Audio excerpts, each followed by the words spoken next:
அடுத்ததாக பார்க்கக்கூடிய ராசி மீன ராசிக்காரர்கள். முருகரை கும்பிட கும்பிட தடைகள் தவிடுபடியாக்கும்.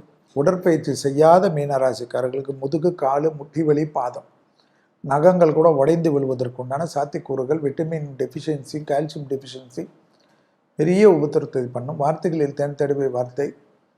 கழிவு பாதைகள், கழிவுகள் தான் மிக முக்கியம்.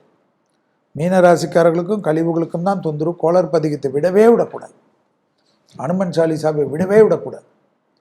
ஆனால் பெரிய வெற்றிகள், பெரிய சந்தோஷங்கள், ஆத்ம ரீதியான நம்பிக்கைகள், மரண பயம் நீங்குவது, தொழில் தான் நல்லா கிடைக்குது.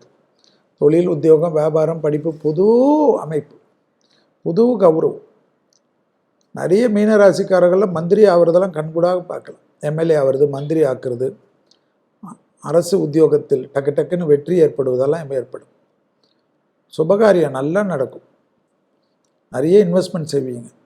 வீடு, நிலம், வண்டி, வாகனம், விவசாய நிலம், பண்ணை நிலம், பீச்சு சைடு, ஆத்தோரம் சைடு எல்லாமே ஒரு சந்தோஷமாக இருக்கும். ஆச்சரியமாக இருக்கக்கூடிய அமைப்பு. எதிர்பார்த்த நல்ல விஷயங்கள் நடைபெறக்கூடிய காதிக்கூறுகள், அனுகூலங்கள், ஏற்றங்கள், வெளியிடத்திலிருந்து வரக்கூடிய மனிதர்களை சந்திப்பது, பயணங்கள் மேற்கொள்வது, சுற்றுலாக்கு செல்வது, கோயில் திருப்பணிகளுக்கு செல்வது. உடற்பயிற்சி செய்யலைன்னா நான் சொன்ன எந்த நல்ல விஷயம் நடக்கும். அதுக்கு நான் கேரண்டி. ஸோ என்னை திட்டினாலும் பரவாயில்ல, உடற்பயிற்சி தான். நிறைய தண்ணி, தூக்கத்தில் எழுந்த உடனே தண்ணி குடிக்கணும். தூங்குறதுக்கு முன்னாடி தண்ணி குடிக்கணும். நீர் வற்றுவதனால் ஸ்கின் அலர்ஜி வரும். அது மரணத்தை அதாவது ஒரு மாதிரி பயம்லாம் கொடுத்துரும். கவனமாக இருக்கு.